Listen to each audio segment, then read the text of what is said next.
I'm not running for any national position, and therefore any accusation of self-promotion would fall flat because I am not running for any national position in 2028, and therefore there would be no reason for me to promote myself. I'm sorry, ma'am. I'm not saying that you're running. Don't put words into my mouth. I'm not saying that. What I'm saying is, yung po nakakalata yung mga tao na parang pinopromote yung sarili mo for whatever reason. Now, also, ma'am, compared to other countries like Vietnam, Korea, Malaysia, uh, Japan, hindi niyo po nakikita yung mukha ng mga secretaries ng Department of Tourism nila doon eh. Wala. Never ka makakita sa tourist materials ng kahit anong bansa na banggit ko, yung kanilang Secretary of Tourism, pinopromote yung mga muka ng mga pictures nila. That's what the Yes. people that came to me. Perhaps if it is the pleasure of the Yeah. senator that I no longer visit our destinations or that there be no coverage of the same, we can take that into serious consideration. But as far as Of my course, ma'am, understanding, of course, ma'am, you can yes. visit. Why not? Yeah, I would even, people will appreciate you going there so that makita mo on the ground kung ano yung mga kulang, ano yung mga kailangang gawin, etc. But what we are saying here, ma'am, please, huwag mo i-promote yung sarili mo. Pag I pumunta have ka not, sa isang lugar, Senator. kung ano yung mga kulang doon, punahin mo and then punuan mo. Yun po yung point ng mga netizens na lumapit po sa akin. Okay? It has nothing to do about you. It has something to do na may problema at sinasabi na kung ano yung problema na dapat punuan natin ngayon. Senator, we would be also very happy to provide your office with all of the promotional efforts that we have made sans my face in the destinations covered in order to indicate that Thank you. the Department of Tourism has not ever ceased from promoting our destinations, notwithstanding our very, very limited budget. Sa Lake Cebu ba ito? Ito ba'y walang authorization nyo rin na ilalagay po yung mukha nyo doon sa cover ng magazine na kayo po'y nakabihis at parang nag-invite ng mga tourist? Senator Tulfo, that photo I believe you're pertaining to is one that was taken during the Philippine Experience Program, Heritage, Culture, and Arts Caravan that the Department of Tourism implemented in the Soc-Sargen region.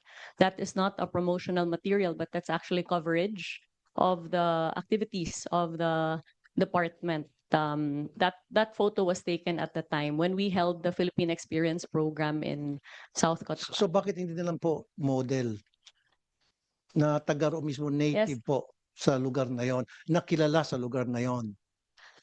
Why you?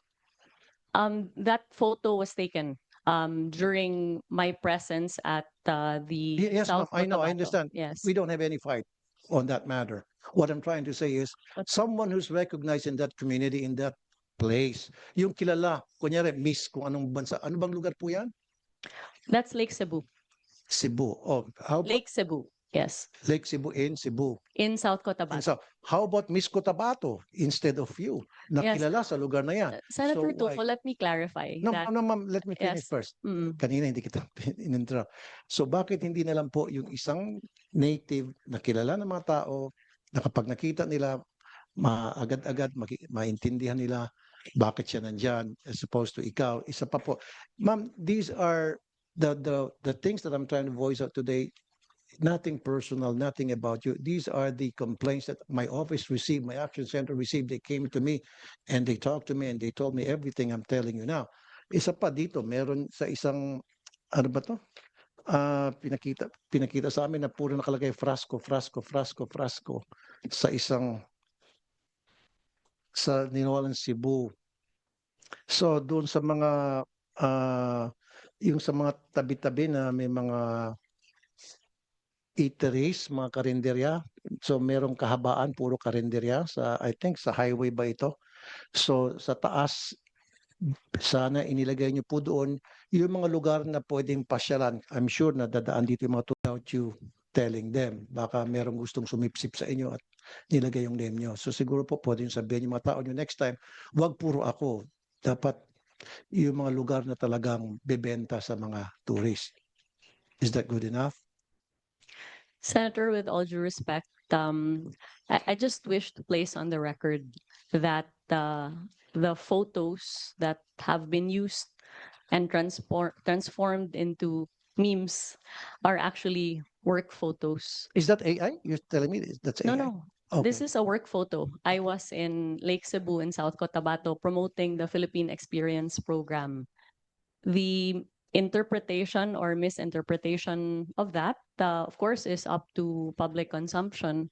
But we have all the documentation to prove that my presence there was a legitimate one, and it was to help the destination as far as crafting of tourism packages, tourism circuits, building up of attention for the destination in conjunction with our tourism stakeholders. I'm not saying, Mom, that you're not present, your presence there is not legit.